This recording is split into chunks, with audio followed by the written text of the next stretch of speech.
and for this to go live. There we go.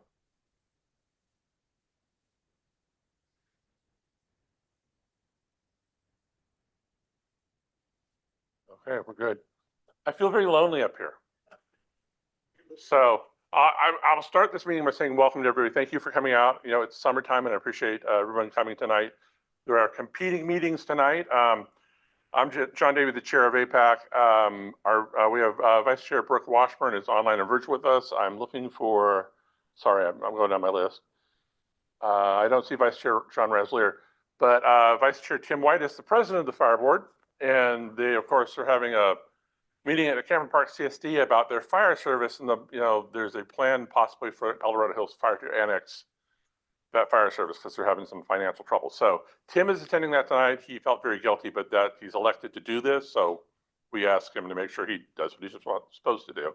And then the other meeting that we're conflicting with tonight is the Generations of Green Valley project.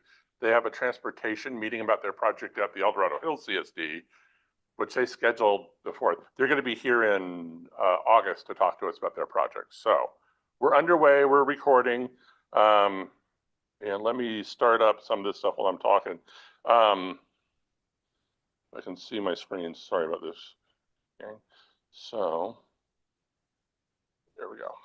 And then let me, might as well do this.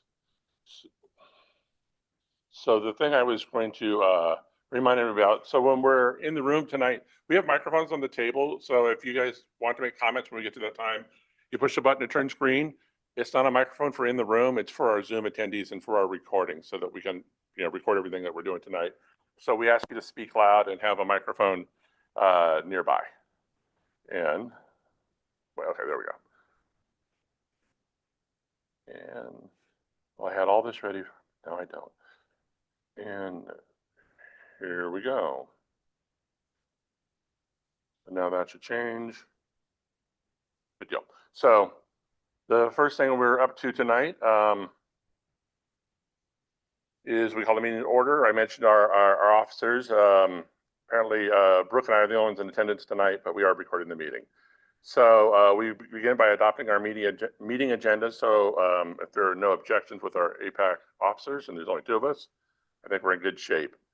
No objection. No objection. Thank you, Brooke.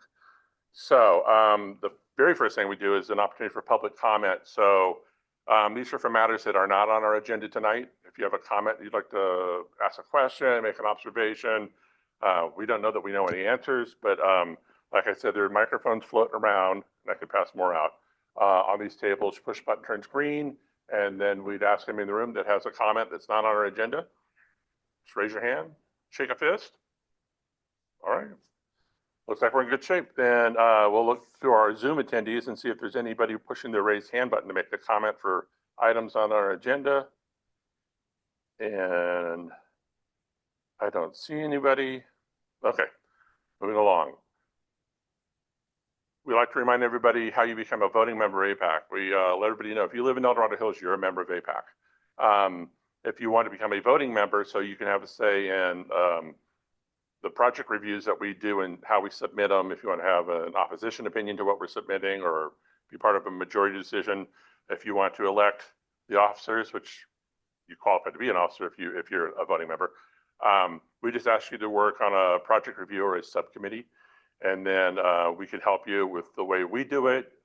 There's a very good chance that you might have a better way to do it, and we would like to hear from people about that as well.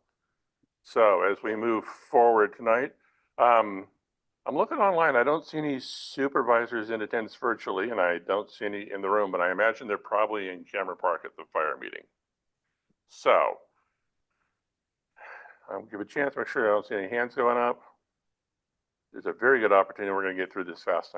So move along. So we're moving on to the projects and matters on our agenda. Before we start, I heard from District 2 Planning Commissioner Bob Williams today, and Bob wanted me to pass along some of the items that are coming up for the Planning Commission in terms of their schedule, because we heard at the Community Council meeting earlier this month, they're going to be very busy, as will APAC. So Bob wanted us to share some of the dates that are subject to change. June 27th, the Planning Commission will undergo additional CEQA training, the California Environmental Quality Act.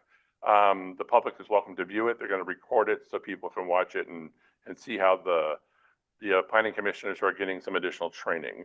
On July 11th, Generations at Green Valley will have a draft EIR presentation, which means we'll probably be seeing a draft EIR sometime very soon. July 25th, Town and Country EIR presentation. And I did meet with them recently, and I think we're aiming for September for them to come and talk to us at APAC about their draft environmental impact report. So I'm not sure on the timing. The 25th, that means it's probably August. We'll see how we'll do it. I have a scheduling conflict in September because I'm moving a college kid back into a house. So we might have to move our APAC meeting either up a week or back a week. So that's coming up. And then August 8th, and I guess we'll hear about it, Planning Commission is saying that Marble Valley and Lime Rock Valley, an informational meeting, just to let the planning commissioners get the first look at it, I believe it's tentative, scheduled for August 8th. Well, we can ask that question when we get to that. And then Bob also mentioned that they'll have multiple additional hearings scheduled on each of these projects throughout the year and into September and further. So with that, I think I covered what Bob had provided for us, and thank you, Bob.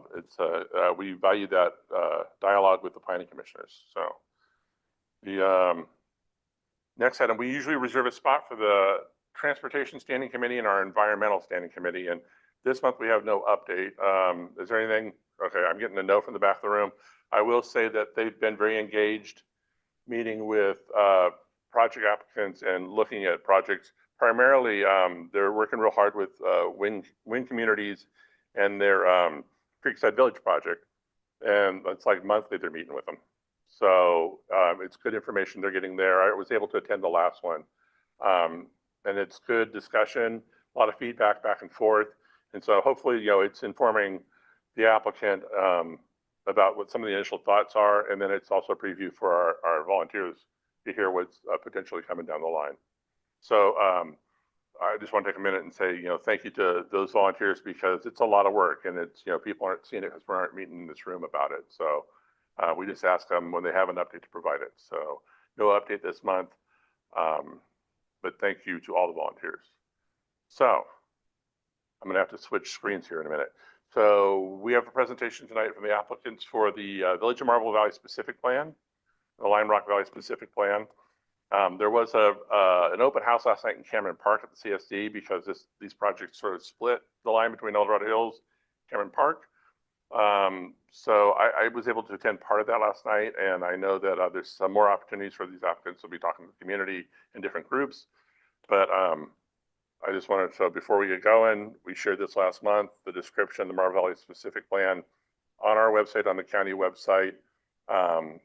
And then generally where it's located, south end of Bass Lake Road, where it changes to Marble Valley Road, and it goes south and to the east a little bit. And then also the Lime Rock Valley Specific Plan, which is a little smaller, 3,200 units in Marble Valley, 800 dwelling units in Lime Rock Valley, and it's generally to the south and the east.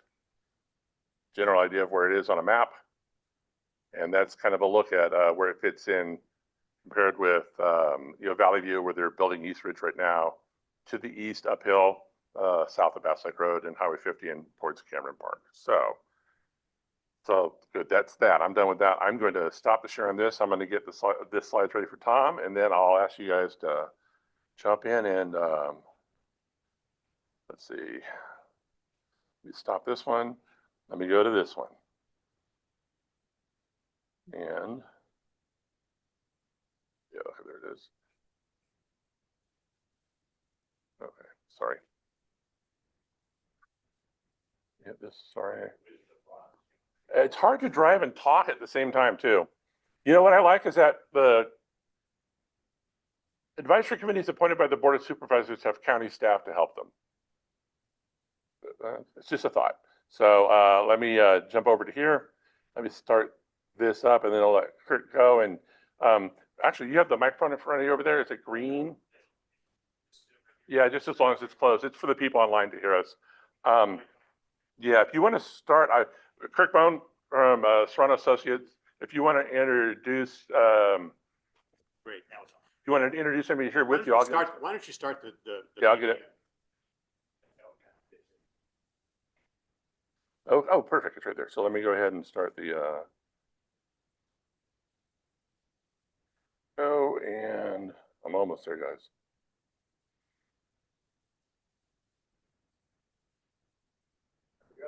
All right. Okay, well, I will start off. I'm Kirk Bowen with Parker Development Company. I want to introduce those folks. I don't have to hold, okay. I want to introduce the kind of the team that's here. As John said, we had an open house last night, which is a slightly different format than this. Cameron Park, about 100 people attended. I thought it was very informative for the public in general. Unfortunately, the open house format doesn't work very well for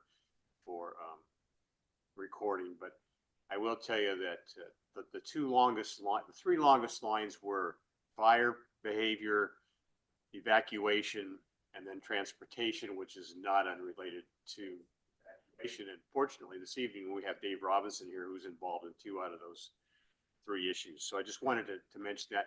In addition, we will be making a very similar presentation to this next Thursday evening at the fire board, and actually in the afternoon at County Fire, which is in Placerville, and you're certainly welcome. Those are public meetings. You're welcome to attend that. I don't think there'll be much information that we didn't already share with you here. Maybe a piece or two, but for the most part, it's what you're going to see. Just a couple clarifications, and then I'll get a little bit into process. Marble Valley, just so you're clear, is in the El Dorado Hills CSD. When we bought the project 20 years ago, was effectively in the El Dorado Hills CSD. We never understood why, but it was, and it exists today. I don't know if we have the fire district slide in this presentation, or we do. So Marble Valley is served by 2 fire districts, County Fire and El Dorado Hills Fire, and the G3 Lime Rock project is served by all entirely by County Fire. So I will tell you that the hottest, I hate to use the word hottest because that's probably not the correct word, but yesterday evening, as we worked through this process, people are very interested in fire behavior and evacuation tied into the insurance issue, which is not something we have a heck of a lot of control over. And we have done a lot of studies on that. Dave will give you kind of the end product of that. But if you're really into that stuff, appendices M and N in both draft EIRs M deals with fire behavior, and N deals with which is what Dave worked on, which is the evacuation side of it. Kind of where we are right now. As you know, the draft environmental impact report for Marble Valley was released on May 1st. Comments are due by July 1st. For Lime Rock, that document was released May 22nd, and comments are due July 22nd. You talked about the Planning Commission schedule. That's the same schedule. I can't add any. Well, it's subject to, if subject to change, and all sorts of things like that. So there will be other opportunities to comment on this project. And on the screen itself, the county has set aside a dedicated email address for comments. You need to send them to the county, not to us, as it relates to commenting on the EIRs. But that'll be there. And we're going to provide John with, you can, a thumb drive or whatever, so you can share this information with you already have it. Okay? We have it here. I'll put it together with our presentation, and we'll put it on the website tonight. Okay, great. And it'll be essentially the slides that we're going to share with you tonight. So, let me introduce our team. I forgot to do that. Tom Howard is going to give you the presentation on Marble Valley. Dave Romano and Amy Wolf with Lime Rock Valley, and I think Dave does the talking. And then our special guest tonight is Dave Robinson, who is a principal at Fair and Pierce, who is a traffic engineer. Lots of questions on transportation, and maybe Dave could spend a little bit of time chatting about how the transportation issue figures or fits into the fire behavior and evacuation process. I think we have a slide or two on that as well coming up in the presentation. So with that, I'm going to invite Tom up. Okay. You could be there, you could be there, you could, I'll move if you want to be here. Make sure this thing works. Go ahead and hit the, maybe not. The ranges might be a little limited. Like I said, you can throw something at me. Oh, is it on? Okay. Well, it's plugged in too. We might be killing the battery. You point at me and I'll go. I can't do that. Well, oh. There's like 2,500 different. Okay, well. Let's see here, figure it out. Let me give it a try right here. That is plugged in. Off, on. Let's see. Let's sync it back up. You know what? I bet I know what it is. Sorry. I'm gonna go over here just so it has to focus. Now I bet. There we go. Here we go. Try that and see how far you get. And you have the microphone over there still, right? Okay. Okay. If it doesn't work, well, we can do it manually. Stand here. Okay. I'll stay close to you just. You want that Can one? everybody hear me okay? Yeah, I need to. Okay. When you have the recording here, you go too. We're gonna get it. Yeah. I'll move that over here. Yeah. You have a seat if you can walk, however you want to do it. I'll stand up. Okay, you got two-fisted. I got you. Okay, we're talking about the development of the land plan for Marble Valley. I always, you all kind of take some of my glory away about where it is. It is located between Bass Lake and Cambridge. It's 4.1 miles long and it's 2.2 miles wide, and it's 2,341 total acres. I always like to show this, kind of put it in perspective, not only the size of the project, but also where it's located. I think one of the interesting thing about this location is it's really surrounded by existing development. We have Cambridge Oaks to our north. We have Cameron Estates, as well as the proposed Lime Rock Valley and the EID wastewater treatment plant, and Royal Equestrian to our east. We have Sunridge Ranch and also Ryan Ranch to our south.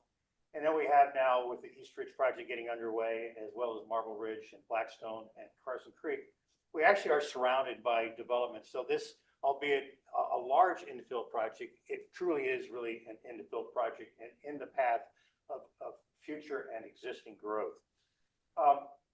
The 2008 land plan was a revised plan that we did after we purchased the property from the Cal Foundation.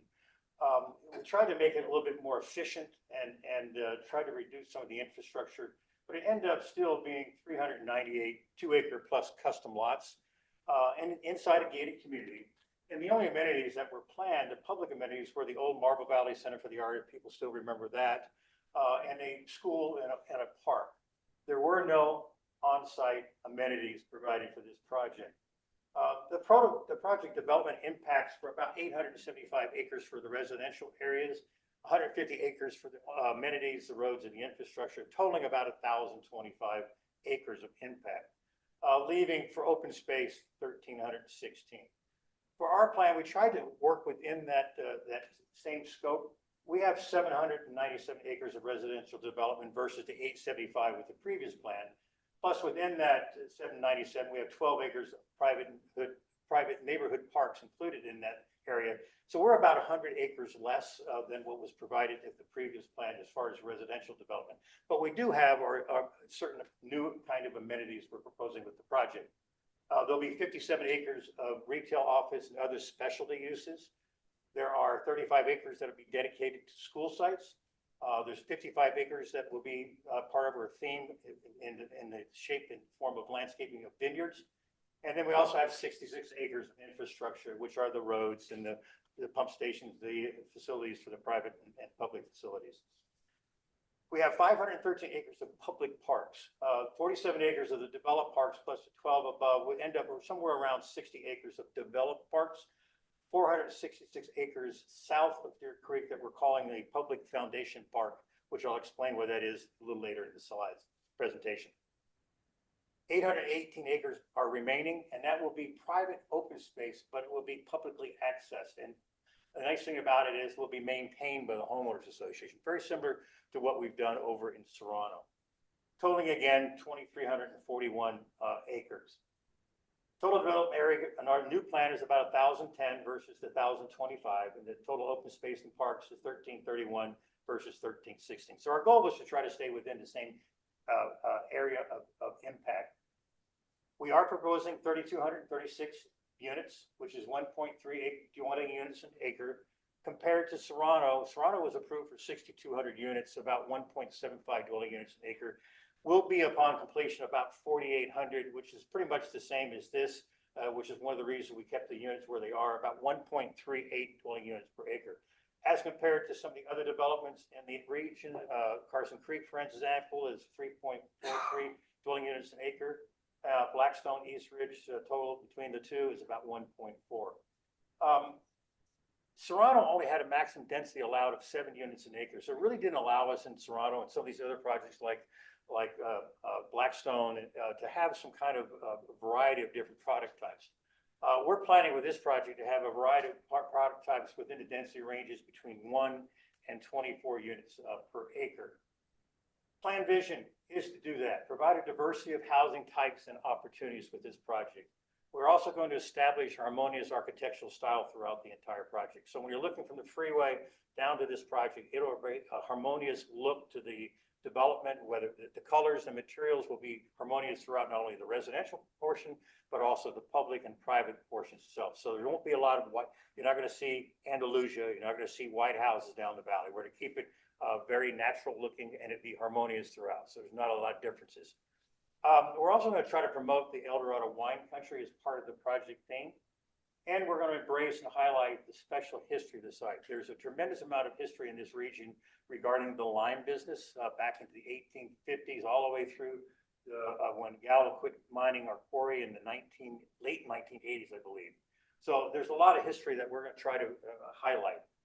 We're also going to create some special amenities that weren't there with the previous project. Some of those amenities would be, for instance, we're going to be building a new public highway, which will be Marble Valley Parkway. That'll connect Bass Lake Road to Cambridge. It's a public road. It's going to have a 130 space park and ride facility. And again, this was all planned back in 2012 when park and rides were probably more needed than they are post-COVID. If you look at the park and ride, the new one on Bass Lake Hills, which is not being used, and even the one up in Scheduled to open in the spring, so we have a few days left. we have a few days. Yeah, But, you know, if you look at the difference between the one on Post 10 years ago for today. So we'll provide whatever is required, whether it's 130 or 30 or 50. We're also looking at that corner there with Highway 50 and Bass Lake and Marble Valley Parkway, providing 41 acres of potentially for a corporate campus or for office and commercial opportunities. We've talked about, you know, the potential providing that land to somebody to bring that company to that site, like Micron or Intel, somebody that would really be willing to step up and take 20 acres, 40 acres, whatever, and provide them, because we have to provide the infrastructure along that highway anyways. And if we can bring somebody in to kind of help kickstart the project, we would entertain that. We also have 2 school sites along Marble Valley Parkway, 20-acre K-8 school site with 8 acres of joint use park. And then we also have a 15.5-acre K-5 school with 6 acres of joint use park and a 4.5-acre children's park. We worked with Inova Nexus Charlie Downs at the time, along with the CSD and with the Park District, to come up with a plan, not only where they wanted the schools to be located, but a plan that actually works. Rather than just say, here's a school site, take it, whatever you get, this is what you have. We actually worked with them to come up with a plan. So the 20-acre school site to the left is there, and then we have a joint use park that can actually be built independent of the school. And then on the 15.5-acre site, there's the K-5 school site, joint use park. And we had kind of a residual piece of property left over. That's actually the corner right up against that 33-acre commercial site that's always advertised there off of Cambridge. And it really wasn't well configured for housing. So we decided we're going to do something a little unique and kind of create a children's park where it's more for toddlers and younger children, not having the heavy activity of ball fields and so forth, where they could their own separate place to enjoy the park.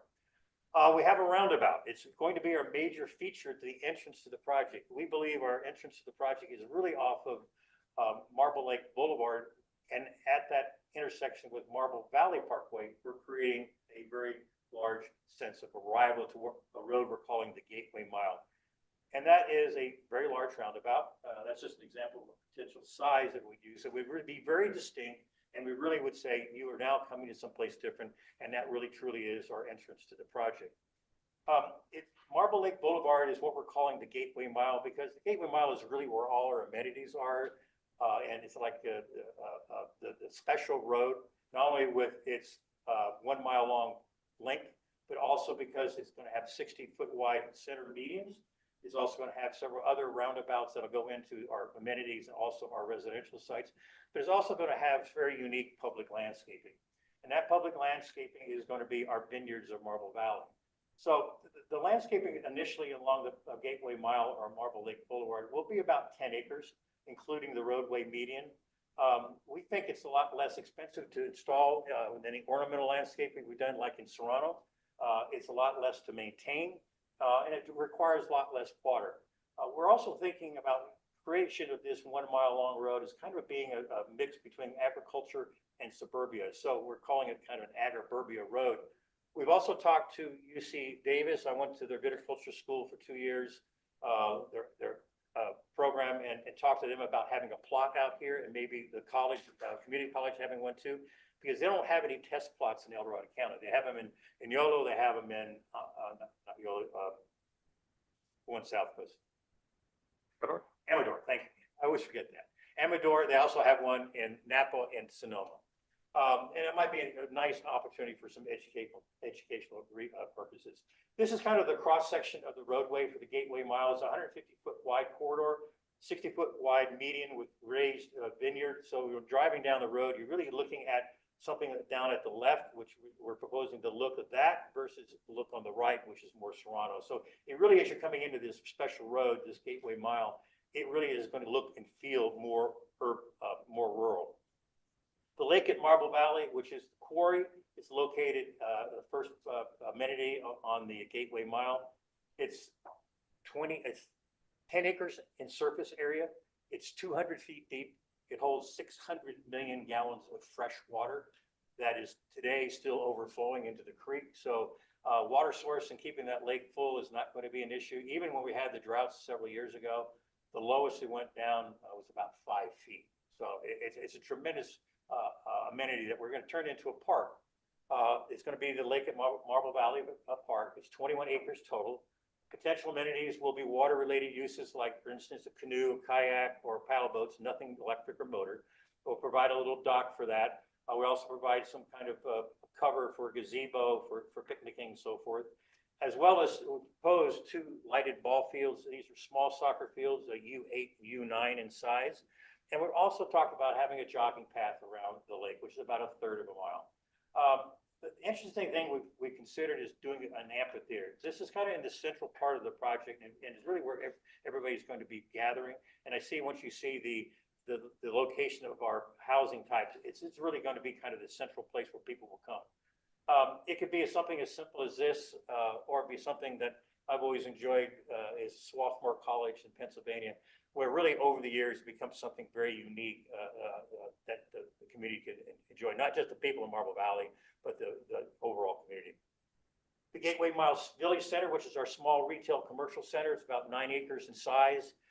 It'll be more of a boutique kind of shopping center because we don't have enough people, and it's kind of not located for Rayleigh's or some large retail, whereas we have the location for the Bass Lake, as well as the 33 acres on the Cambridge side, that if we needed to have that kind of facility, that would be the place we put it. It's going to be a mixed-use project, about 60,000 square feet of commercial, and then we'll have residential units above it.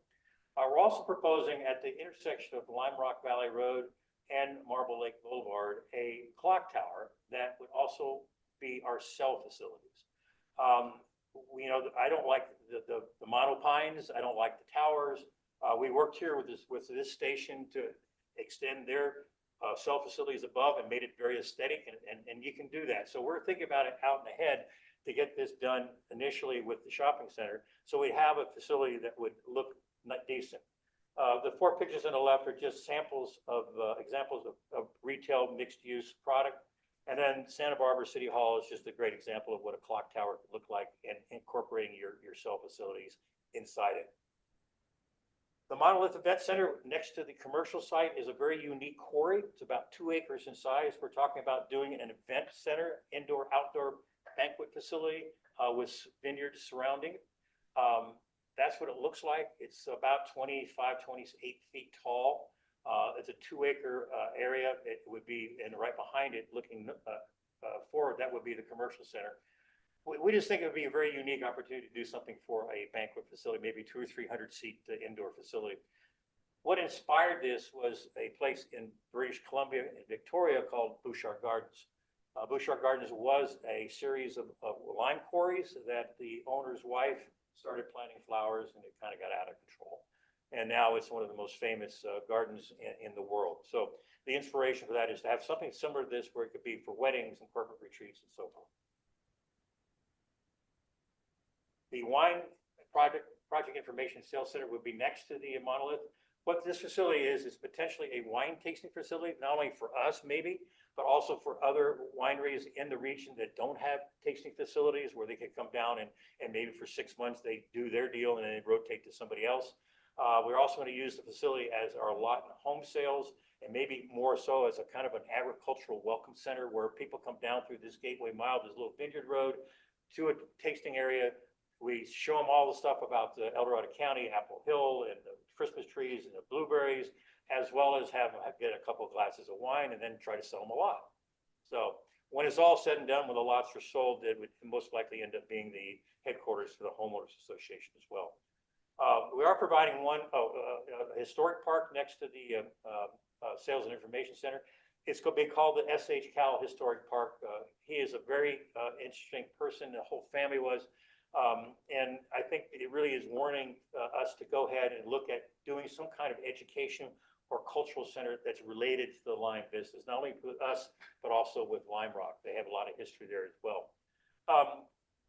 There are some of the features that are at the facility right now. The picture on the right is a continuous iron kiln, one or two left remaining on the West Coast. It's a very unique opportunity. With the top left is an ice house, and we believe some of the other ones are for powder for blasting and so forth. But what we'd like to do is look at this as maybe a potential restoration historical society or community to restore it back to what it was in 1906. It quit working. I think they stopped the production on this in 1912. But if you remember 1906, what happened after that? There was a great need for lime, which is a masonry product we needed for building materials and mortar and so forth. So this is what it looked like, and our dream is to have this kind of be reconstructed and make this whole project become kind of a historic park for the lime-related industry. A wine facility, we've gave about 3 acres just at the end of the Gateway Mile for a potential wine facility in case we do get enough grapes to grow, 50 or 60 acres, that it would warrant potentially to have our own facility on site. And if it isn't used for that, then the association would end up using it for some other use. The core of the project, which I think is very interesting and important about this land plan, is that within the first 1.7 miles of public roads from the interchange of Bass Lake to the end of the 1 Mile Gateway Road, all the amenities are there. So the infrastructure is going to be there for all the office, corporate, the school, not the K-5 school, but the K-8 school, the Gateway Mile, the lake, the commercial center. All those things will be available to be constructed when they're needed, where all the infrastructure is already in place. And a lot of projects, you don't start seeing some of these things happen to the 3rd or 4th, or maybe never if the project doesn't do well. The residences is what's important to us, obviously, as well as these amenities. There's 3 different densities, land use designations. There's a high density, 12 to 24 units an acre. There's a medium density, 5 to 12, and there's a low density between 1 and 5. The high density we actually placed around where the core of the project is, next to the lake and next to the vineyards and next to the commercial. We've designated 28 acres, about 500 units, just for purposes of doing the EIR. We came kind of in the mid-ground, about 18 dwelling units per acre. The examples of that would be apartments, stacked flats, condominiums, townhouses, row houses, and also the mixed use. Persona, a condominium project in Folsom, is an example of stacked flats, and then Sterling Ranch right across the street here is an example of a typical garden apartment. The next designation is medium density, 5 to 12 units an acre. Yeah, babe. Average about 8 units an acre on 85 acres, or about 700 units. Again, that's detached zero lot line homes, patio homes, cluster homes, townhouses, duplexes, halfplexes. Those are the types of product that would be in that zone, in that the density I zone. just moved you. Sorry about that. You moved me. Well, I had to mute somebody, so. Okay. So you go back and forth now. I see. We'll go back. There you go. All right. Examples of that for Sante here on El Dorado Hills Boulevard. That's maybe a halfplex home, and then there's some townhouses that were built in our Folsom project in the Parkway as an example to your right. Low density designation, which is 1 to 5. We have 318 dwelling units of custom lots spread out in the areas where it's really the most logical place to put them. And again, I think everybody knows the example of what single family looks like. These are custom homes in our Serrano project. But the remainder of the project is really 1,645 single family dwelling units, very similar to what's being done in Blackstone and Serrano and Promontory, and now in East Ridge. So that's primarily the primary use of the residential, about 3.9 units an acre. Again, here's some examples, high-end, larger lots down to 40, 50 wide lots that actually we built in Serrano. 5 neighborhood parks that we talked about initially, that'll be part of the inside the gate parks like we have in Serrano. They'll be sized based on the tentative map dwelling unit count. So if there's a large village, it'll be a larger park. If there's a smaller village, it'll be a smaller park. But we think around 12 acres will be sufficient for our needs there. South of Deer Creek, we're doing something a little unique. Another 15-acre project, which is going to be associated with potentially 14 residential cottages, more kind of an eco kind of theme like you see in Fiji or TD, where you have the cottages above the water. We don't have water, but it'd be cottages above the vineyards. And kind of have something that might be associated with the Monolith Event Center for weddings and corporate retreats, and maybe even an agricultural guest ranch and a resort, because the area south of this will be a foundation park that'll be open to equestrian use. The foundation park idea is really to take this and make it become a nonprofit organization managed and financed by the stakeholders. And that's very similar to what was done in Central Park in New York. That's a privately run foundation park of 800 acres. And some of the stakeholders, just for examples, could be the Boys and Girl Scouts or club, equestrian users, the mountain bike users, the local CSDs, obviously the county and the Bowman might want to have an opportunity to go someplace a little less urban. And then maybe obviously the association would be involved in that as well. The trail system, the initial trail system will be an historic trail, because along the Gateway Mile, there's about 4 different types of kilns and other things, including the lake, that are related to the lime business. So that would be an informational historic trail. The other trails are class 1, class 2 on our public roads, Marble Valley Parkway and Lime Rock Valley Road. And then internally, like we have in Toronto, there'll be roads, trails that will connect each of the villages within the project. And then finally, we will have foundation park trails, which are more the natural trails for hiking, off-road mountain biking, and equestrian opportunities. We do have a fire station plan. This is what the fire department wanted initially, but I think they realized that it's kind of remote. So we're looking at relocating them to some spot more closely linked to the core of the project. So we'll give them whatever land they need necessary for that. We have 2 dedicated emergency access routes. One that'll go over to Marble Mountain, and also connect to East Ridge, and then one to the south will connect to Bryan Ranch. The water districts that Kirk talked about before were split between El Dorado County Fire and then the El Dorado Hills Fire Department, and you can see that the boundary lines there pretty much run kind of in the middle. Maybe 1/3 is County Fire. I think there's 1,000 or 1,100 units, and El Dorado Hills Fire Department is about 2,100 units. And I'm done. That was a lot. So, like, So.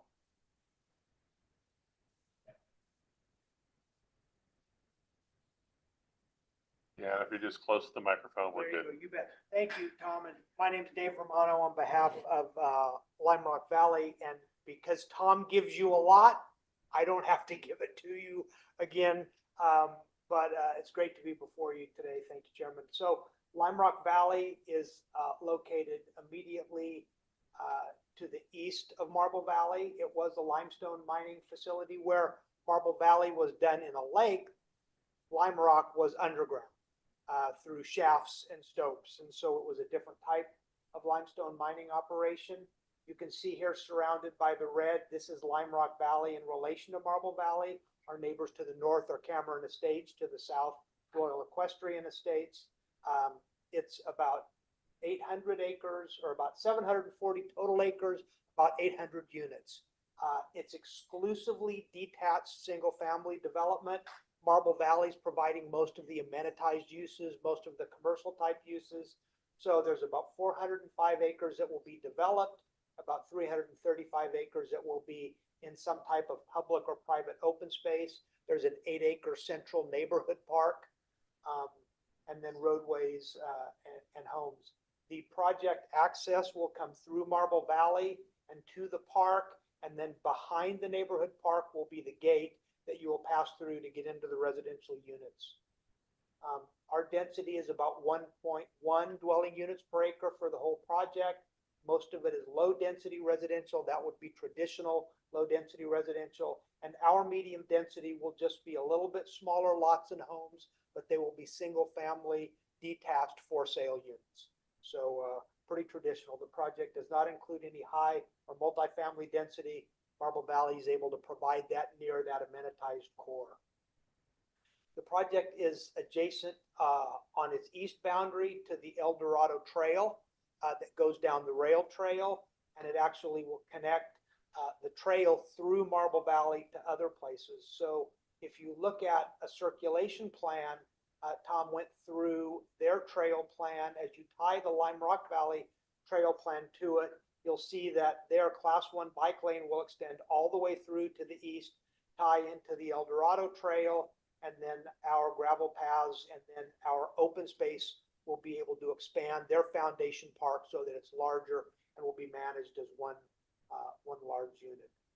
So that's Lime Rock. Let me just kind of finish there. So that's Lime Rock Valley together with Marble Valley.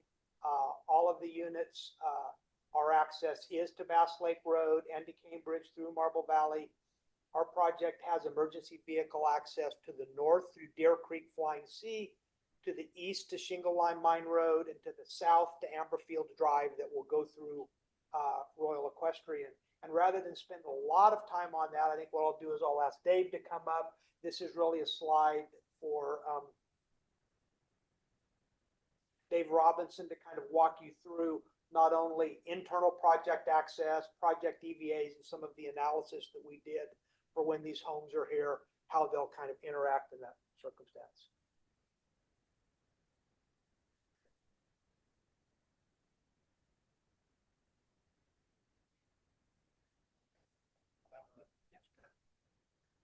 As long as you're close to the, Close enough to this. Yeah, just be Dave loud. Robinson with Fair and Piers prepared the transportation analysis for both Marble Valley and Lime Rock Valley. And the transportation analysis included everything from VMT to level of service analysis to evacuation analysis. And the evacuation analysis involved another firm, Fire Safe Planning Solutions, that did the fire behavior analysis that was an input into our work. So what we have on the screen here is the Lime Rock and Marble Valley projects. The solid lines represent some of the major transportation facilities on site, so the project site access roads, as well as the 5 emergency vehicle access locations, which EVA 1 is to the east that would connect to Marble Ridge and Valley View, the Valley View East Ridge project, Marble Ridge, to the south, connecting down to the Ryan Ranch Road, and then also potential future connection back into East Ridge as well. The connection to the south to Amber Fields, to the northeast up into Shingle Line Mine Road, and then up into kind of the connection of Deer Creek Road into the Cameron Estates. And those are emergency vehicle access. So access for existing residents as well as project residents to use in the event of an evacuation. So they'd be used by existing residents, project residents, as well as emergency providers to access the project site. Primary access into the project includes the access connections that Kirk and Dave mentioned to Bass Lake Road interchange as well as to the Cambridge interchange. So that'd be providing the major access to the transportation facilities, US 50 for access east and west of the project.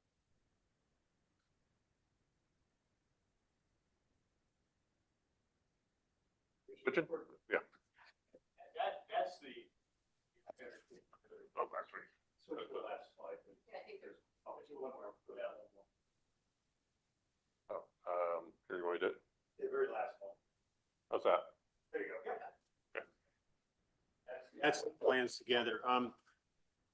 Before we launch into questions, if there are any, either, here or in your virtual meeting, one of the things that I mentioned at the beginning was that Marble Valley is in the El Dorado Hills CSD. But if you look at the Marble Valley project, it's really closer to a lot of facilities that the Cameron Park CSD has, like their swimming pool, for example, which I think you can almost see it in the project. And even though I'm in El Dorado Hills territory, I want to tell you that we've had multiple conversations with both CSDs over many, many years that we think that there needs to be some level of cooperation and sharing between the two. I mean, it would be silly for a family that lived in Marble Valley to have to come down to El Dorado Hills to do swim lessons when there's literally a beautiful pool almost a stone's throw away. So again, I don't want to, we've talked a lot with the Cameron Park folks about this and the El Dorado Hills folks as well. So I really want to emphasize that we see a real opportunity there for district cooperation. So with that, questions, we've got Dave here. If you've got transportation issues, I think Tom and I and Dave and Amy can answer most other questions, but if we can't, we will get back to you. Okay, that's fair. So when we start, I just want to remind everybody, so we have a comment period for the draft EIR, and on that comment period, the comments we're providing are about the environmental impacts of the project, what the identified impacts may be, what some of the proposed mitigations are. So when we provide our comments, it's got to be focused on the environmental aspect of the project. Everyone has an opinion on a project. I don't like it. I love it. I don't know. And it's appropriate to ask those questions. But right now, for the purpose of APAC, we're very focused on, this is about 4,000 pages for one document, and I'm already blanking on the other one. And I see a hand online real quick. So we're very focused on trying to get the environmental parts of this where we have questions or we want to make some observations. So you're welcome to ask any questions you like tonight. We appreciate the fact that you guys came down and you were able to do this with us tonight. So I'm going to invoke privilege and jump in front first. So I know I talked to some residents, Cameron Park and some around Bass Lake. So a lot of the questions have talked about transportation in terms of, you know what, if you have a microphone sitting by you, you don't have to jump up or down. So there you go. So you don't have like a grocer proposed for inside your project. It's a conventional sort of retail commercial. You're done identifying that. So imagine the shoppers are going down Bass Lake Road to Safeway, potentially, or into Cameron Park to their Safeway, their forklift, the Bel Air. So when we look at the analysis on the traffic for like sort of that shopping, that retail thing, I mean, that's considered. I know there's some proposals for a traffic signal eventually at Hollow Oak by the fire station, but that's part of the consideration, right? Because when we looked at it, we saw initially retail, we thought, oh, well, there might be a grocery, we don't know. But is that part of the consideration as you guys looked at the traffic impact, the potential impacts? Yeah, the commercial component, commercial office and commercial retail component is included in the analysis, in the inputs into the analysis. And then I'm still cutting in line. because I got Dave on the spot. So, and then we know that right now, you've identified in the draft that Union Mine is probably the likely high school, unless something happens in Eldorado, something remarkable happens for the West Lothian project, property, the 200 acres they have, the high school district at the south end of the business park. And again, those students will be going past South Shingle, Ponderosa Road, past Ponderosa High School, and then another 20 plus minutes to another high school. So when the traffic analysis was done, was there any consideration to the traffic impacts in Diamond Springs where that high school's at? Because they're going there. We don't know the volume of students, obviously, but was that part of the calculation? Just not, I mean, obviously you're looking on site and near, but if those students are attending schools that far away, is there, some analysis on the highway usage for that student type of? Yeah, a bit of clarification. So in the context of CEQA, Yeah. with SB 743 passage in 2013, capacity analysis, level of service was disconnected from the CEQA process. So in terms of what's included in the environmental document for CEQA is the analysis of VMT, which does capture travel throughout the Okay, yeah. So it would capture those aspects. But the county still does have the LOS for Right. that. So Yeah. the Okay. project itself, any project that has residential or commercial development is still subject to, has to demonstrate at the time a tentative map is proposed, consistency with the general plan level of service policy. That's policy TCXF. The project can't develop unless it's able to demonstrate that that's the case. Yeah, because I know that a lot of people, just the school part of it, we don't know a timeline on either those school sites or what'll happen, but so that's, that's unique to the project in terms of internal impacts, a little different. But the high school people are asking that because I know we've had, when Dr. Caruth was still the superintendent of the high school district, he came and talked to us about, sort of the growth patterns for the schools, and that they didn't anticipate anything here, that, it had the entire district had to be growing before they could get matching funds from the state. But I guess maybe that's a conversation for that school district, specifically high school, about what's possible with Ponderosa since it's so much closer. And, but that's, they provide their impact, their analysis, and you can only do what you can do. Actually met a couple weeks ago with Caruth, Eldorado Union High School District, Buckeye, and then Latrobe actually serves a piece of Lime Rock as well. And we have a pretty good understanding of what they're looking for. Back on the traffic thing too, one of the specific mitigation measures, and Dave said it, but I want to clarify it again, is that with almost every tentative map, we're going to have to update the traffic studies. And I think some people think that's elusive. I think it's wise because 10 years ago, we thought we needed park and ride facilities everywhere, and now we probably have more than we'll ever need. So that's what it does. And every time there's a tentative map, I presume we would come to APAC or whatever other group that looks at the community group that looks at these things. And I would suspect that with most, if not all of those tentative maps, there will be an updated traffic study. So it will allow us to adjust with the changes that may occur over, Serrano, Parker and his partners bought Serrano, 30 years ago, and we're still working on it. I mean, we got a few pieces left now. I could get more, but these are long-term projects, and we're very comfortable with that mitigation type of approach. And it's not like you're going to just get one bite out of the apple. So I jumped in line. Less of me and more of other people is a good thing. So if you're in the room, you have a question, you got one of these floating around, as long as it's green, people online will hear you. So is anybody in the room? Oh, come on. Okay, I know Mr. Resler has his hand up. John, do you want to go ahead and let's see. Yeah, I do have a question. Can you hear me? Okay, John, go ahead. Okay. Question that I want to ask, on either one of these two developments, are you anywhere near the old railroad line that runs from Placerville down into Folsom? We'll give the microphone to the folks at That one there. Lime Rock Valley. That's a good question. Yes.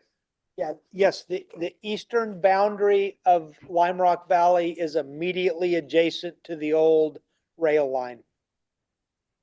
Do you have, second question, it would be a great boon to our county if your two developments could hook into that old train line and make it a bike and pedestrian path that would go basically throughout our entire county. That would be an extremely big draw for all of the people in El Dorado Hills and El Dorado County. Are you contemplating that at all? From Bass Lake Road interchange, there will be a class 1 bike and pedestrian path all the way through the villages of Marble Valley, all the way through Lime Rock Valley, and will connect to that rail line, just as it is today. So it'll be fully connected from basically Highway 50 over to that El Dorado Trail or the old rail line. All right. So my question is, are you going to do anything to that old rail line? Something has to be done to either improve the paths along the tracks or remove the tracks. Do you contemplate any of that? Go ahead. So this is Amy Wolf. So there's a JPA, the Sacramento Placerville JPA, that manages the El Dorado Trail. And I believe they've been talking about doing something with the rail or making it into, rails to trails for many years, but we don't have any plans to do anything. But we've actually met with them years ago. We would certainly be, we'd be happy to talk to them about especially the piece that is adjacent to us, but that's another organization actually that manages that whole trail. Okay, I've been trying to get the group that runs their train on that trail to do something with that trail for over 10 years. And they have not been totally cooperative. I would think that it would be a great asset for your two communities if you could have a trail that goes entirely through your community and then hooks up to that old rail line that could either be removed or trails can be put adjacent to that line. So I would definitely think that it would behoove you to try to talk to that organization that runs that train to see if you can actually do something. That would be a really great selling point, I think, for your two great communities. One other thing, are you going to have any public parking at the beginning of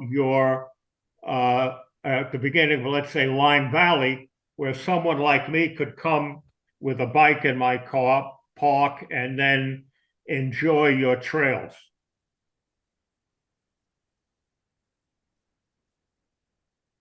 I believe in one of our first slides, we had 150 space park and ride. So that would probably be the location at the beginning of the project, just off Bass Lake, that you could connect to the trail, because the trail will be along that Marble Valley Parkway. So that you'll connect there, be able to park, get on your bike and ride all the way to the trail over to the Placerville train. So I think the answer is yes. Okay, that to me, as I said before, would be a great asset to your two communities if people can ride totally through all of your two communities and then hook up to that old trail line. That would be a tremendous boost to El Dorado Hills and to El Dorado County. So I would like to say, hey guys, work on it. I've been trying to work on this for 10 years and I haven't been successful. I hope that you think about this and try to do it. Thank you. That's the only question. That's the only questions I had. Thank you. I think we are giving you a copy of this presentation, and I think you'll see in our multi-use trail system map, you'll be able to see what exactly what you're asking for. I think that'll work Okay. just fine. Thank you, John. At a minimum, I think it's a great point you made, John, and frankly, we have always believed for a long time that there needed to be that connection all the way through, up to Bass Lake and even further north. Well, with the new trailer building right now, it'll connect to it.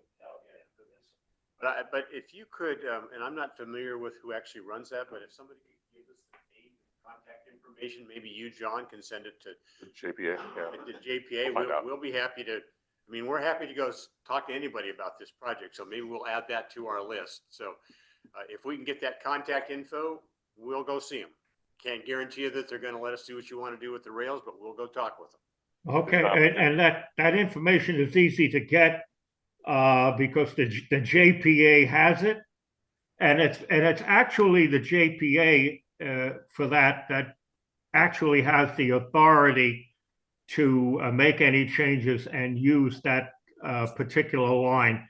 The railroad that uses it under the permission and auspices of the JPA. So I would ask you to please to get in touch with the JPA. You know who I am, John Rassler from APAC. If I can be part of it, I would love it. Okay, thank you, guys. Let you know when that meeting is, John, and we'll invite you. Awesome. Okay, thank you. So I'm looking around the room one more time. Lynn, do you have a microphone? Yes, I do. Thank you. Name's Linda Campbell. First, I want to, so this is not yet in a community region. So it is considered a rural region. It is considered a rural region currently. It is not part of a community region. Okay. So just for the sake of those that will listen to the recording too, from the general plan, the rural region is defined as a pattern that maintains the open character of the county, preserves its natural resources, recognizes the constraints of the land and the limited availability of infrastructure and public services, and it preserves the agriculture and forest timber area to ensure its long-term viability for agriculture and/or timber operations. So, few things on that, especially with the water. So for the idea of being incorporated to EID, would these developments end up pulling water from the east or from Folsom, like the rest of El Dorado Hills does? Water plan, I think the EID board actually talked about this week, if I remember the timing. First of all, Marble Valley is in EID, and it would be served by surface water. But I believe now they had originally thought maybe they would bring it all the way down the hill, but the latest plan that they deliberated on Monday, and I don't know what the outcome of that was, that the staff was proposing that it be served by water from Folsom Lake. I think they're talking about it. I've heard of like a 30-inch water line coming down Bass Lake Road, headed in our direction. And Lime Rock Valley would also annex into EID. And there's actually a pretty thorough discussion in the draft EIR in chapter 3. Is it? You're 14, aren't you, Dave? 312 is the public service PSU chapter, I think. And that talks a lot about water supply and how it's being served, although EID has changed their plan a little bit. But there's a very thorough discussion about that. And we periodically pick up comments about, well, how much water is there? And there's a bunch of state laws and a bunch of Supreme Court cases that require that the water purveyor prove out that they've got the supply. That's included in that chapter. And I think it's called PSU, which is Public Services and Utilities, I think. And I think it's 3.12 in at least the Marble Valley EIR. And I would guess it's probably the same chapter in Lime Rock as well. But I do want to make note that that water line is paid for by the citizens of this county. So it's just for reference for people that will listen. So a couple other questions. That main corridor road, is that going to be a 2-lane road or 4-lane? Marble Valley Parkway. Yeah. The initial, if it's built out to 3,200 units and the 800 with Lime Rock, which typically in projects like this, like I mentioned with Serrano, we started out at 6,200, ends up with 48. It'll probably be somewhat less of that. And the plan is the portion from Bass Lake to the roundabout would be 4-lane.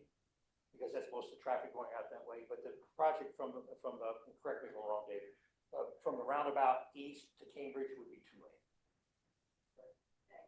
Obviously, I'm thinking of potential exit routes, emergency exit routes.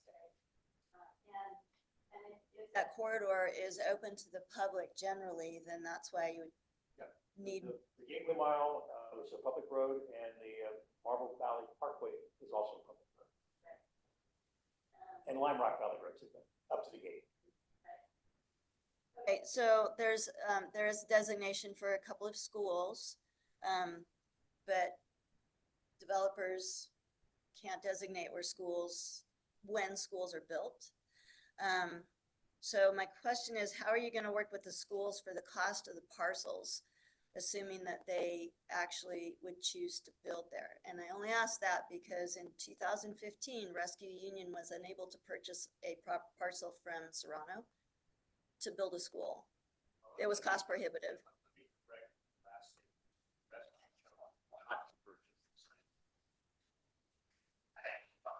Because it was cost prohibitive. Well, It's public. I was very involved in those conversations, and I can tell you that they chose not to purchase that site. They did purchase some land south of the Safeway Center. But in terms of the school sites, they will be reserved for them to purchase at some time in the future, if in fact they need them. Right now, they're telling the Buckeye, that you're talking about the 2 Buckeye sites. Right now, their enrollment's down. I think they were a shade under 5,000, and now they're in the low 4,000s. But these are 30-year projects, and the world changes. And the meeting we had with them a couple of weeks ago indicated to us that they were not uncomfortable, or they were comfortable with what we had set aside for them. Okay, thank you for that. And then I guess my last question, what percentage of oak trees are you planning to remove? What percentage of the oak trees are you planning to remove? It's in the, It's in the there's a chapter on Another section. biology, and there's actually, both projects have a special, it would be in the appendix, for important habitat. I think that it says important habitat, I think, and that's a very deep discussion about how oak trees are addressed and how many will be done. We've had studies where we had biologists go out and they measured the circumference of all the trees that were of any size, and they're, those are differently treated than saplings and stuff. So it's in both EIRs. Okay, and it aligns with our oak tree management Absolutely. policy. And if you look closely at the land plan itself, you'll see that the majority of the development areas were placed where there were very few nut trees or very little trees. So it was done that way purposely. So if you overlay I think there's probably even an exhibit where it shows where the development areas are versus the impact. So we thought about that early on. And I know there's a specific chapter on that. John, I'll email you in the morning. You can Well, share that. I think I know there's a chapter in the draft. Yeah, we spent Yeah. a lot of time on that. Actually, the oak rules changed 2 or 3 times Yeah. from the time we started this project to where we are today. So So I had a follow-up for that because, we built our home in Bass Lake in 95. And I remember the mitigation for Serrano, specifically right across Wilson here, with all the seedlings and so those obviously didn't take. So is there a plan? A lot of the oak mitigation that you're proposing is for some open spaces inside Serrano, some hillsides and some other ones. So is there, with the updated county ordinance, which unless you're concerned about it, you don't look at it, obviously, but is there provision in there for monitoring beyond just that initial period of, establishing those oak mitigation elements? I think we planted 136 acres of seedlings. Yeah. We met our mitigation requirements. We're not seeing them everywhere, but. This is the one that everyone looked at though, because they drove Well, past, if you go down Civil Valley and look up on the hill, you Yeah. drive down Bass Lake Road, way down the freeway and look over there. And you go out throughout the rest of the project, it's a lot more than you would ever expect. And if you So- remember, when Serrano was started, there were probably there were no trees. This was cattle land, and Yeah. you look at pictures of Serrano in '93, and there are no trees. So all the trees, not only the ornamental landscaping, but all the wetland trees and all that, have all been planted by us. So that was the question, is that, this is the one that everyone sees because it's right on the boulevard. That's been a common comment over the many years. So my question was just that, there's a monitoring program, right? Yes, For, oh, okay, yes. okay. Mitigation measures that makes Okay. sense. We met our monitoring requirement and our wood openlands. Look Silver Valley, look up to your right, where the sewer road is, and all those trees that are there were the ones that my wife planted. And so Yeah. those are her babies. So we probably need to employ her again. So, are there more questions? I don't want to have it. Alistair, you ready? Do you have a microphone nearby you?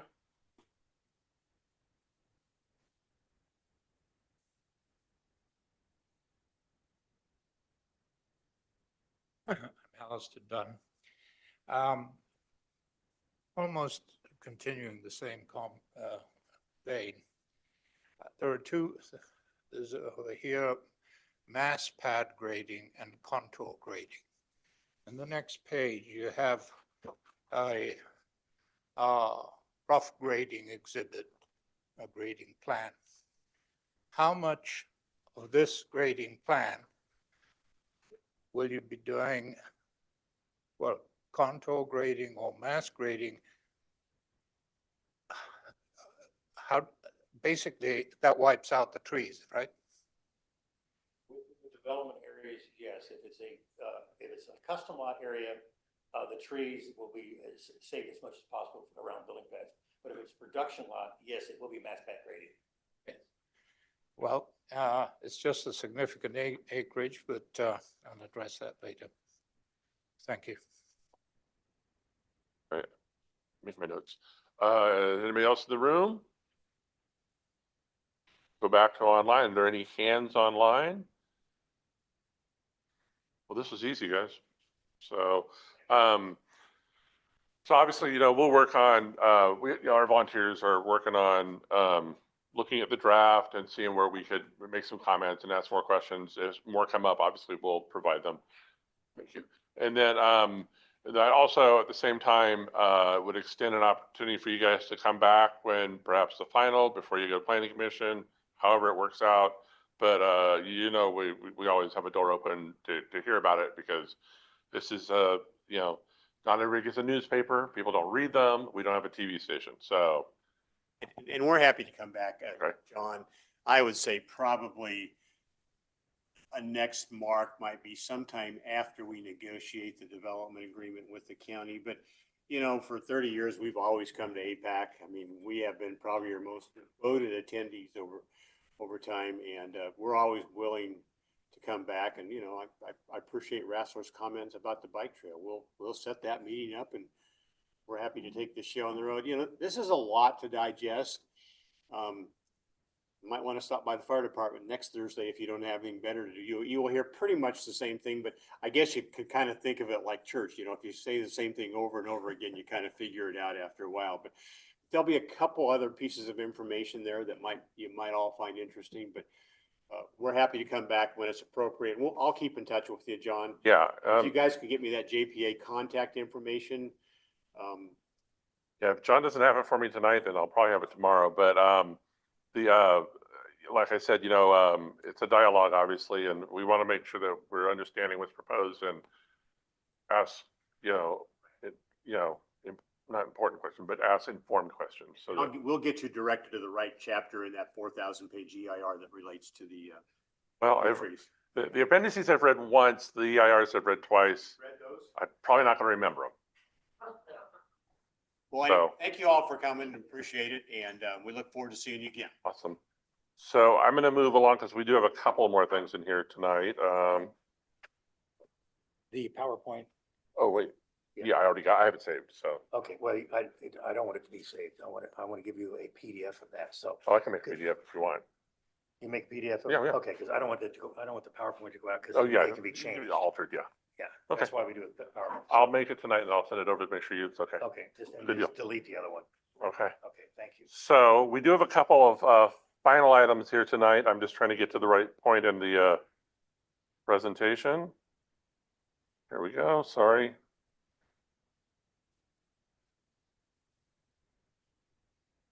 Okay, I apologize for it's taking so long. Okay, here we go.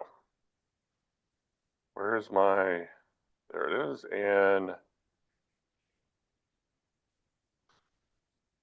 believe it or not, there it is. Okay, so just some basic updates, some simple updates for tonight. We're hoping everybody gets home soon here. The first thing is these are sort of the projects we've looked at and what's coming along. We talked about what the Planning Commission is probably going to see soon. We talked about last month the Basak Family Apartment Project, which is an affordable housing project. Technically, it's in Rescue. It's at the end of Basak Road and Green Valley Road. A lot of residents in Cameron Park are very concerned about that project now. They've had a meeting with the Cameron Park Design Review Committee. I did watch the recording of that meeting, and they've already changed. There's more buildings and different alignment of buildings. They've changed it just in between the pre-application and what they did with the Cameron Park Design Review Committee. They did have a TAC meeting, which obviously is not open to the public, so we did not hear about that. But they had the TAC meeting with multiple agencies at the county. So standing by to hear what's going on with that. EDH 52 Costco, they're still preparing their draft environmental impact report. There's been a lot of questions on whether or not they're going to actually move forward with the Costco project because the EDH 52 part of the project, Costco just said, go ahead and you process the project. We'll build our warehouse store when you get it approved. So I've heard from, not from them, we haven't heard from in in 2 years, but they did change the design of the north or the east side of their project from all commercial to retail to 2 commercial buildings and 300 mixed use, so 300 multifamily apartment units there. But I did hear from a couple developers who are not these developers that they heard that this project is imminent with their draft environmental impact report, which is surprising to us because when they changed the mixed use and 300 housing units, we kind of thought there'd be an additional scoping meeting or something, but apparently not. So we're standing by, and we talk about this every month at the community council. We haven't heard from them, but they are proceeding. The other object is, or the other project that we were talking about, Town and Country Village. The Mohana family has been very generous in their time coming and talking to us over the last 4 years. And I did talk to them, and we did see the planning commissioners talking about in July, perhaps having a discussion about that project in their draft environmental impact report. They say it's probably imminent by the fall, this summer, fall, but they're still preparing that draft. They talked about being here in September, so we can hear more about that in September. Generations at Green Valley, they're still preparing their draft environmental impact report. They will be here in August on the 14th at our August APAC meeting to talk about it. We saw from the Planning Commission list, they expect their draft EIR to be out pretty soon, which is fast. I mean, I think we had our scoping meeting in April and the draft EIR coming out, 4 months later. It's pretty aggressive. So, but they had their initial community meeting that they did themselves, and they rented the Dorado Hill CSD Pavilion, and I did go to that. They have their meeting tonight with the transportation, which is a big topic, and there are a lot of people that I knew were going back to that. So we have APAC members that are at that meeting tonight engaged in that. Creekside Village, they're still working on their draft EIR. They've been very engaged with our standing committees for transportation and environmental. There's some discussion and maybe, they might look at some age-restricted portions of that development. But they've been very engaged with us. I mean, monthly, almost bi-monthly. So we appreciate that engagement. We think obviously the more we talk about it, the more feedback they get, the better the result will be if a project's approved. We did hear about the Community for Health and Independence, which is a big 4,000 development project on the El Dorado County side, and then another 4,000 they want to annex into the city of Folsom. They had a J6 meeting, which is a pre-application. They go and talk to the Board of Supervisors to get some feedback to determine if they're going to go forward. They believe there's going to be an application imminently. So, and the El Dorado County part of it will go faster than the Folsom part because they'd have to be annexed into the city if they would do it. And that takes a long time. The Carson Creek R&D project, which we talk about quite a bit, they have a parcel split application. There's no review scheduled yet for that parcel split application. And I know a lot of people are very concerned about it. They did talk with some members of our our standing committees, when they had a kind of a community meeting with members of Four Seasons, Blackstone, Heritage, 2 supervisors. And, I've heard from 4 different people and they all heard 4 different things. So, but I know that we have a fact sheet from the county about what they say it is. We've posted that in 2 places on the APAC website, on the project page and also on our environmental standing and transportation standing committee. We have a page of documents that they produce. So that document's for the fact sheets available there. And then County DOT will be here next month on July 10th, and it'll be transportation only. And maybe we could do another get out early like we're trying to do tonight. So with that, unless there's any questions online in the room, did I miss anything? July 10th, yes. And again, DOT and planning has been very engaged with, technically it's District 2. I did attend that meeting they do a quarterly meeting and they just do some dialogues back and forth. And so that's a very positive thing because that's never happened before. So they've been very good about having sort of an open dialogue and continuing to talk to residents. And I know it's District 2, but it's El Dorado Hills, right? And District 2 spills into Cameron Park, like the projects we saw tonight. As long as we can discuss, I think we end up with a better result. So we might not love it, but there you go.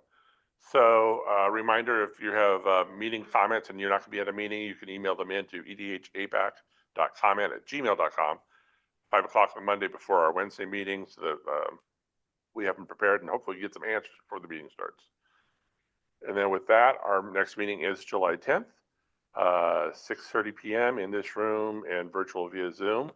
And I know it's the summer and people have things to do, but I appreciate everyone coming out tonight. There was a lot of conflicting things going on. We will be working with our environmental committee to get our comments in the draft for these 2 projects we talked about tonight. It's a lot of work. So if anybody wants to, even if there's only one thing you want to comment on or have a question about, you can email. I talked to the county planner last night in Cameron Park. The law is 60 days. It's the max, unless there's an unusual circumstance. There's been no court case that has established what an unusual circumstance is. So, and that's, for the lifetime of CEQA, that's never. Well, I'm looking forward to, because that's true that I have to write. So what we're going to do is we'll have, primarily what we'll probably end up doing is look at what the impacts are listed in the draft EIR. We'll look at what the proposed mitigations are, and we'll start with that. And that'll probably form the framework of how we start responding or asking questions or, saying, hey, this would be better if. One of the proposed mitigations for Marble Valley, I want to say Lime Rock Valley, but Marble Valley is that they're proposing interim improvements to the Bass Lake Road interchange and the Cambridge Road interchange. But they've identified the trigger point of being for Bass Lake Road, it would be 800 building permits, and for Cambridge Road to be 750. Then I should have asked Dave while he was here tonight.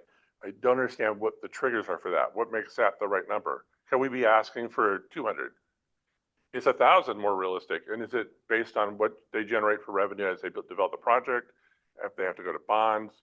We don't know, but those will be some of the questions that we submit. An interim interchange improvement is interim. It's not a permanent. Bass Lake Hills right now, their condition of approval is that when they hit a certain, I'm not remembering right now because it was 1996 and then again in 2016, they hit a trigger of building permits or units developed in the entire plan area. They have to fund the design and environmental study of the interchange improvements for Bass Lake Road. They don't have to build it, they just fund the design and the study. I talked to DOT in 2020 in January, and I said, hey, when we were talking about the Bridlewood Canyon roundabout, and we asked specifically about Bass Lake Hills, they said, well, they're never going to hit that trigger. It's, they will build less than, the COA calls for. So what does that mean? What does that mean that this project we talked about tonight, are they going to be encumbered with the thing was supposed to be another project doing it? All questions we have to ask. And is that number of houses, that trigger, they got a good design for the interchange or start working? No, design. Yeah, the Cameron Park interchange, they've been talking about for years. There were, I think, 5 or 6 alternatives. Most of them were $50 to $70 million. There's no development in Cameron Park. There might be, this might be part of it, but yeah, I don't know where 50, and by the time, it's in the CIP, it's $50 or $70 million now. By the time they get to it in 10 to 20 years, it's probably going to be $100 million. Dollars today. That's why, when we talk about road projects being up front, it's critical, right? That they get done. And they change over time, even though, and that's sort of the disadvantage with, Kirk described it tonight. It is a very long process, 4,000 houses. 19 years is what I think they say in the EIR. Markets change, demand changes, solutions change. Roundabouts weren't a thing we talked about 10 or 20 years ago, and now we're talking about them all the time. So you can make all the comments.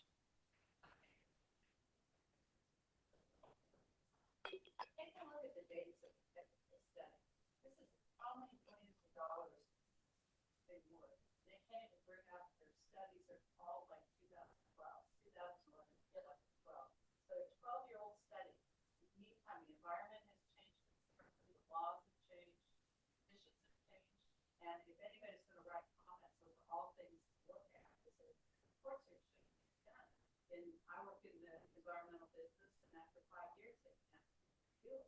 Just the so they should have been reviewing these for the preventative. What's the requirement on that? I mean, is there a timeline? It depends, and they've got department engineers, which they didn't talk about. But they're told to do, and they if it's a reputable firm, they might let it go close to 10. But otherwise, everything gets done. And especially biology now, there's different species that have, more concern now than they did back then, and there's a whole lot of that analysis that's not valid. And so I think if anybody's going to make comments, it's like ask those questions.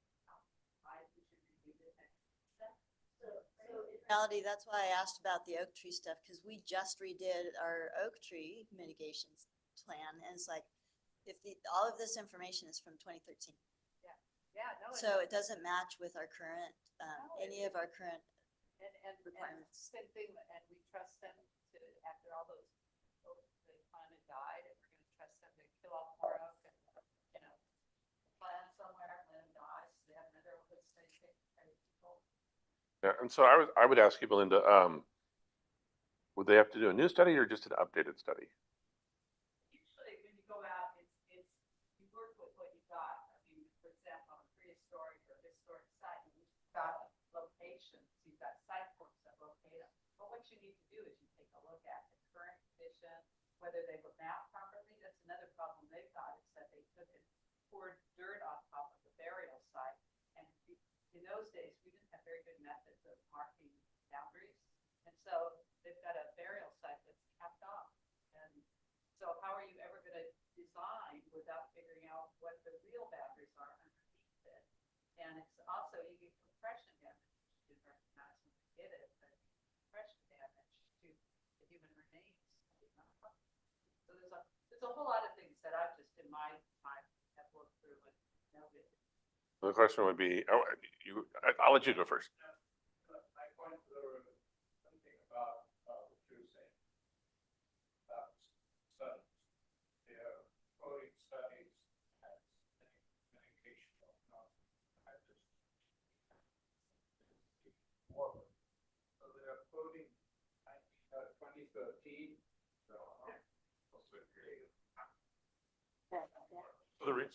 So they're quoting 2013 and documents.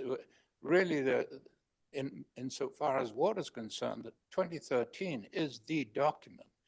After that, there have been partial ones. And then they ask for Tully, which is a very reputable firm, they do very good work, and basically to give them another white sheet saying, quoting the study before. Well, I can tell you, and I just sent to everybody, I did a supply and demand study. There is a problem in the short run.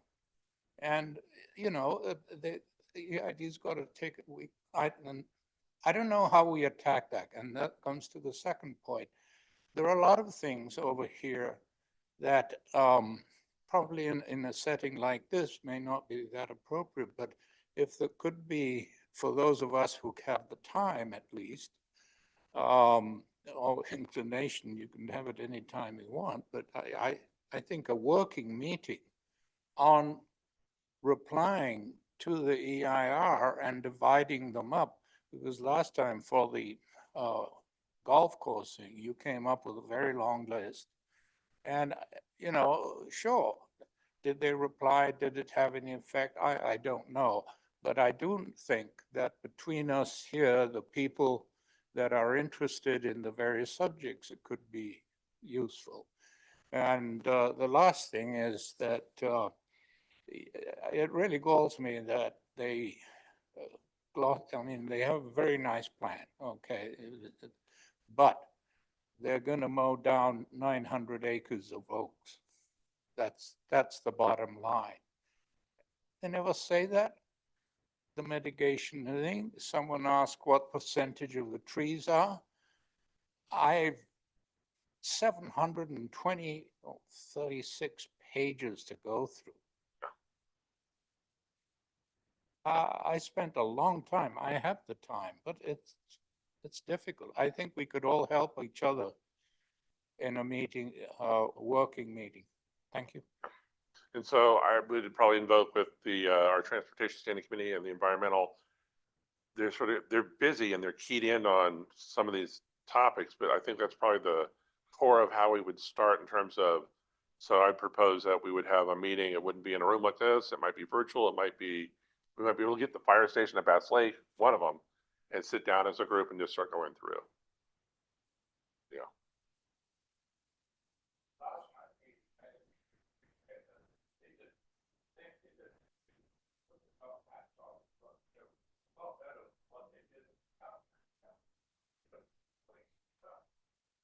Well, and I did, and I'm glad that both of you stuck it out because I was back at the CSD for another meeting. So, with that, are there any go backs from anybody online? I don't see any hands up. So again, our next meeting is July 10th.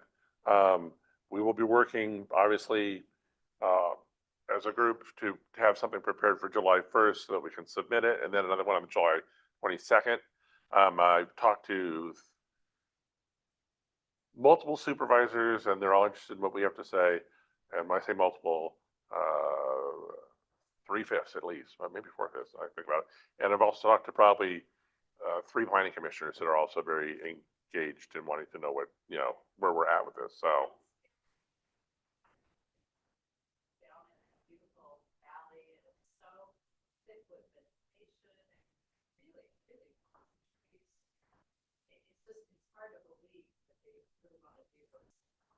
There's all kinds of problems too. Would you want your little kids out playing next to a 200-foot deep pond?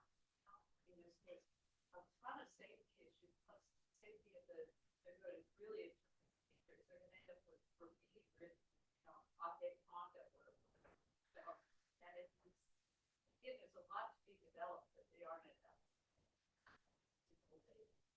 And trying to get you guys out of here, but the Cameron Park CSD did submit a letter to the county. They're very dissatisfied with the process. They feel excluded. They think there's going to be some enormous impact. There probably will. Kirk described it. They're very close. It's close proximity. You know, that's a district that doesn't have the funding that it needs for the things it does now. So they're very concerned that they're going to be impacted by these projects, and they would like to sit down and be part of the development agreement. I guess they got a letter from the county saying we need what you're concerned about for development agreement in 2 weeks. And you know, that's a small district. So that letter is, I know they sent it to the Mountain Democrat. Y'all will probably be seeing it soon.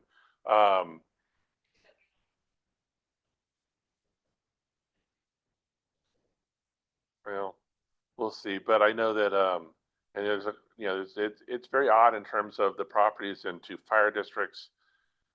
Technically, it's in a rural region. You know, that's a general plan amendment.